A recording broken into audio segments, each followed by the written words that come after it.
The whole story started in Kumasi. That's where I was born. I went to school in Kumasi. Fortunately enough, my parents were Roman Catholics, so they put me with all my brothers and sisters to Roman Catholic teachings. When I was just about 8 years old at St. Peter's Catholic School, what our headmaster did was he encouraged us to play traditional music, dondo, bamboo flute, bells, use bands and all that. From then on, my interest went into music. There was no way I could carry on until I finished school. But even when I finished school, I went to work a little bit just to see where my interest will lie.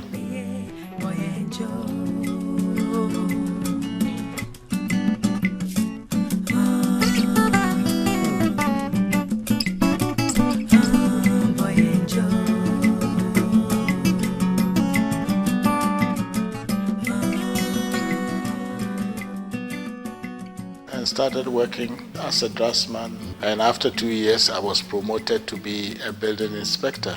At that time they offered us a motor bicycle and we could move around. And when you see me, like the big shot is coming. Then my feeling to music came back, and I started to look for how I can go back to music.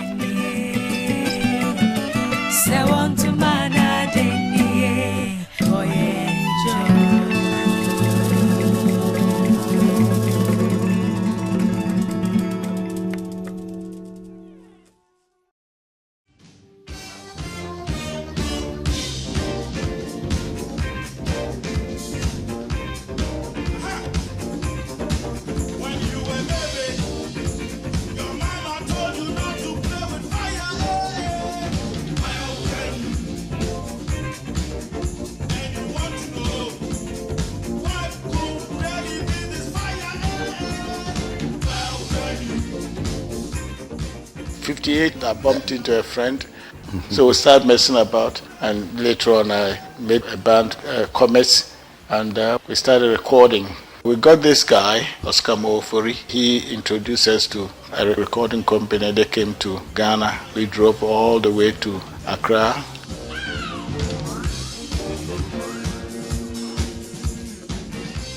At that time there was no studio, so we went to Ghana Broadcasting and recorded there. Live. Funny enough, it's not like this technology era. There was one microphone for the singer and one microphone for the whole band. But when you listen to the sound, it's just perfect. One take, no overdubs, no. There was no chance to overdub.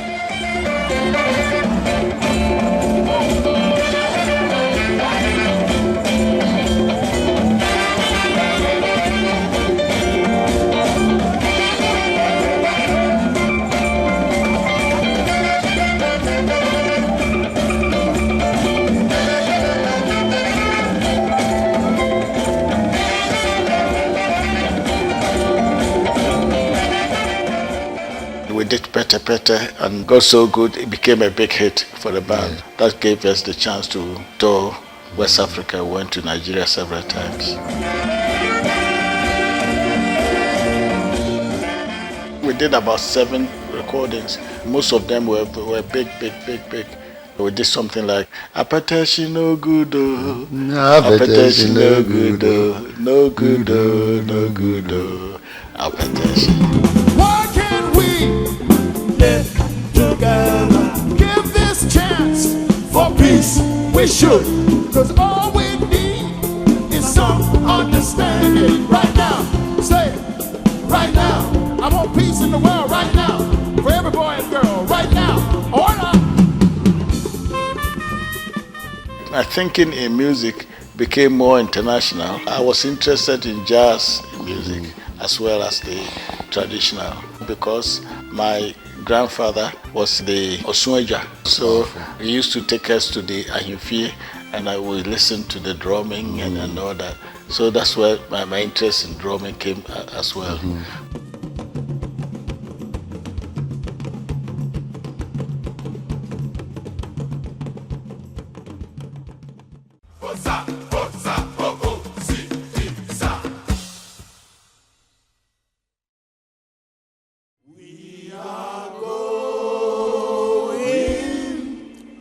Heaven knows where we are going.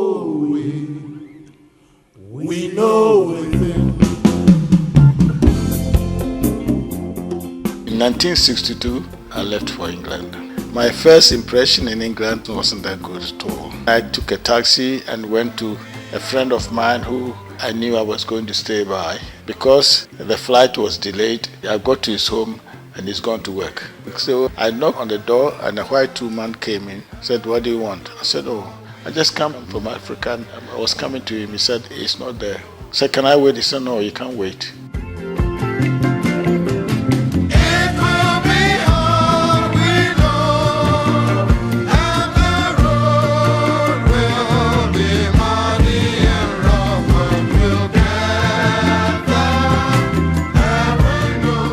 Find a way to find another friend.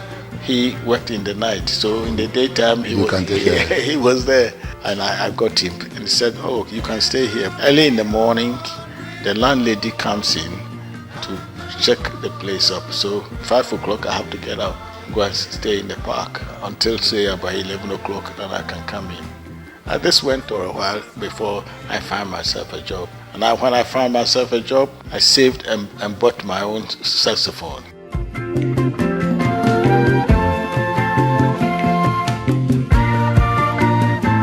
I studied music and I tried to work myself in to see who I can play with. 63, 64, I bumped into Sola Matthew. Sola I knew back in Ghana because we tried to form a super band in Kumasi. That's when I started working things out with Sola Matthew and some other Ghanaians who were there. And then I formed Black Star Band.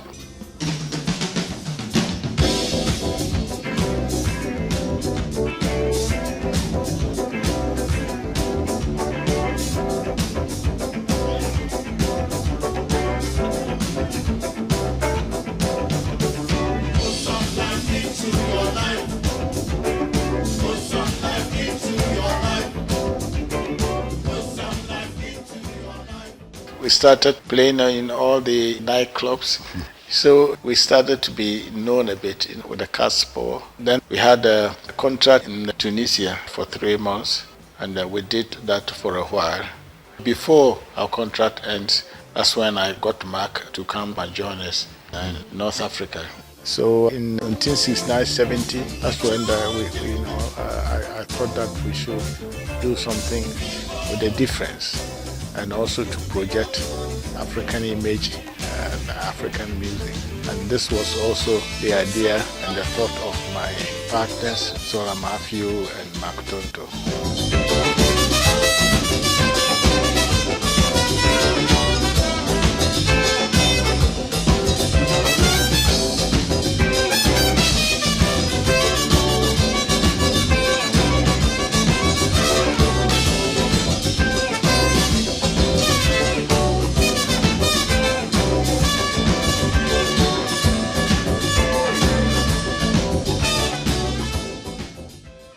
Later on, we got Caribbeans, West Indians into the band to make it a variety of African origin and African who were sent abroad. You know.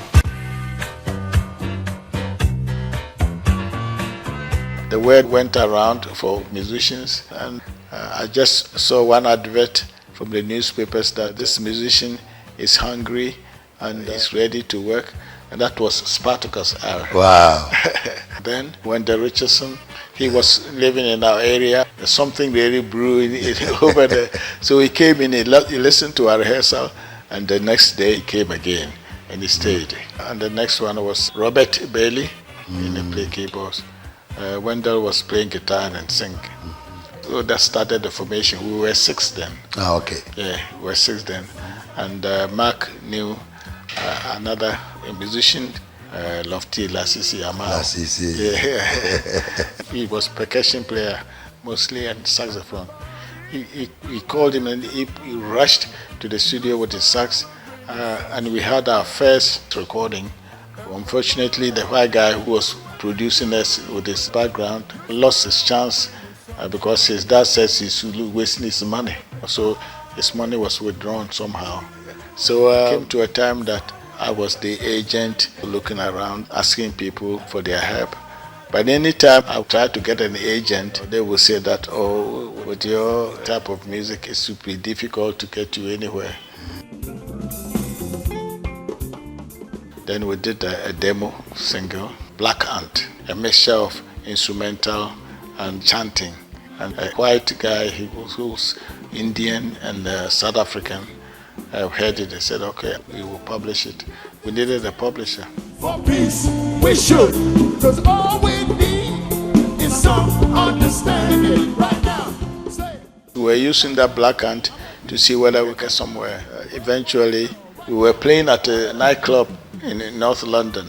Lofty Lasisi Amao, he's been doing sessions for a management company, and he asked the management, which is a husband and a wife, called the Bronze, to come and see. And when they came in, they see how the audience is enjoying all the atmosphere.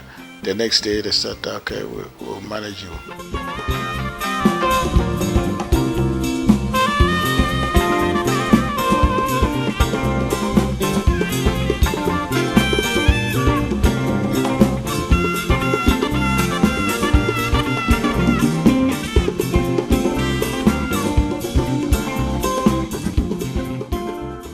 That's when we actually started working on songs with a fusion of African music. We put in some of our high life and other things, like Afro things that we were thinking of, and the people liked it. It's some understanding right now. Say, right now. I want peace in the world right now. For every boy and girl right now. Save the babies right now. We want peace in the world right now. Ahora mismo, right now. Everyone say right now. Right now. Osibisa.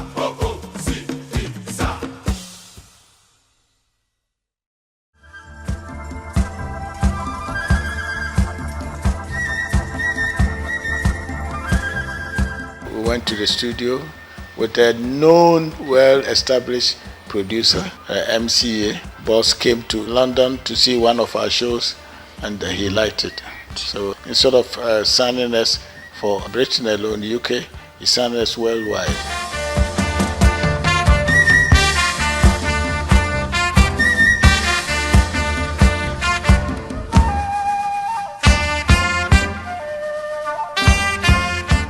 When the first album came out, everyone almost had a copy, because the phenomenon was, one, it's a new song, two, the design of the flying elephant. That was most important, to develop your own identity. All the guys, the 7 guys, worked very hard. We were moving from town to town, city to city, country to country, and luckily God was by our side. We didn't have any major accident.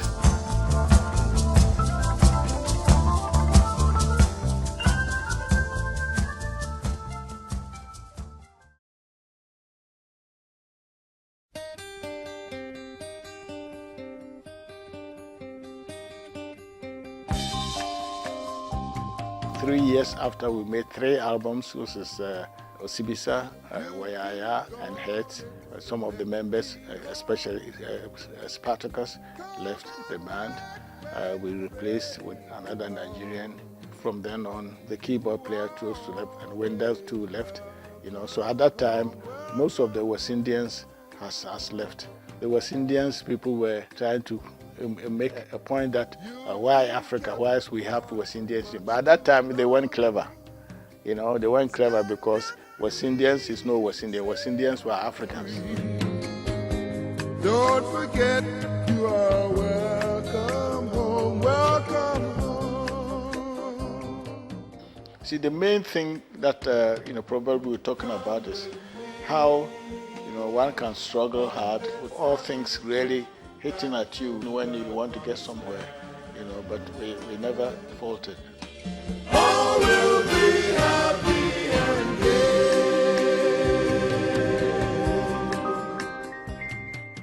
Osibisa.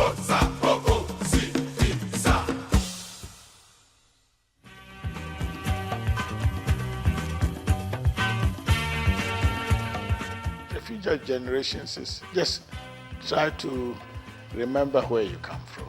Now they're doing rap music, and if you're doing rap music without any African influence too in much it, foreign, you have too much foreign. They are lost because, when they see that, you are not an American or you are not from any parts of the Western world, they will see that, you're a joke. Just imagine how Osibisa was doing. We did not purely do African things. We knew we could do it, but the only way to penetrate is add an influence of the West music with it as well, so that they can hear themselves in. It's going to be difficult, especially being an African and a black person, to move over ahead. In England, when we started playing, we started wanting to be known. We played in clubs that they didn't pay us. And some places we had to pay for our public PA system and all that. We have to pay because it wasn't ours. We didn't have money to have one. See, to determine to do something, it's not a matter of just making a single or 2 albums and thinking that you are a star. You have to project yourself like you are a professional and you want to be respected.